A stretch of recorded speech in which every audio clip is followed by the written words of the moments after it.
ሰሙነ ትንሣኤ እንግዲህ ከትንሣኤ እስከ ዳግማይ ትንሣኤ ያሉ ቀናት እንደ አንድ ትንሣኤ ወይ ደግሞ እንደ አንድ ቀን ነው የሚቆጠረው። የቀኖቹ ደግሞ ከእሁድ እስከ እሁድ ያሉ ቀኖች የየራሳቸው መጠሪያ ስም ያላቸው ሆኖ የመጀመሪያው እንግዲህ ሰኞ ማዕዶት ወይም ደግሞ ማሸጋገሪያ ተብሎ ይጠራል።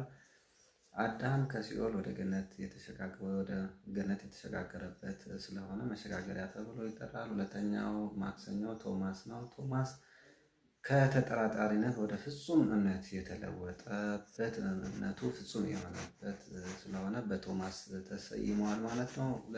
ሶስተኛው ሮብ አልዓዛር ነው። አልዓዛር የጌታችንና የመድኃኒታችን የኢየሱስ ክርስቶስ የትንሣኤው ምሳሌ የሆነው በመቃብር 3 ቀን 3 ሌሊት አድሮ የተነሳው ስለሆነ በስሙ ተሰይሟል።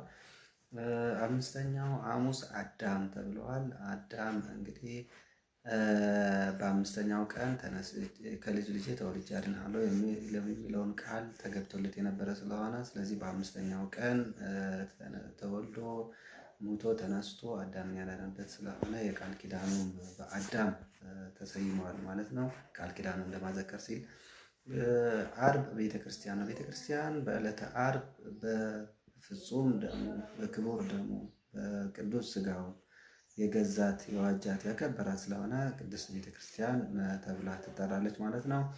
ቅዳሜ አንስት እንግዲህ አንስት በዓለማችንም እንግዲህ ያው ለሴቶችን ክብር ተብሎ የተለያዩ በስማቸው የተሰየሙ አለ ማለት ነው። ሕግም ይወጣላቸው አለ።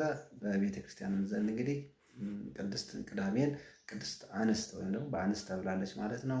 እነዚህም ሳይፈሩ ምንም ሳይሉ ወደ መቃብሩ ወደ ጌታችን መድኃኒታችን ኢየሱስ ክርስቶስ በሌሊት አይሁዳውያንን ሳይፈሩ ሲመላለሱ ያደሩበትን ምክንያት በማድረግ አንስት ተብለዋል።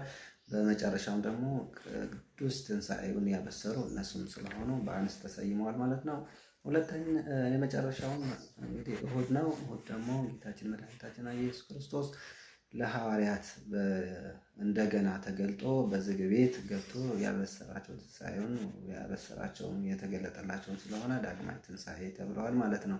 እንግዲህ ከነዚህ ስያሜ አንዱ ግን አዳም እንግዲህ በመጀመሪያ እግዚአብሔር ለአዳም ቃል ኪዳን በገባለት መሰረት ቃል ኪዳን ከልጅ ልጅ ተወልጄ ያድንሃለሁ ያለውን እንግዲህ ሔዋንን ከግራ ጎኑ ፈጥሮ ሰጥቶ ከልጅ ልጁም ተወልዶ አድኗታል ማለት ነው። እና ከግራ ጎኑ ግን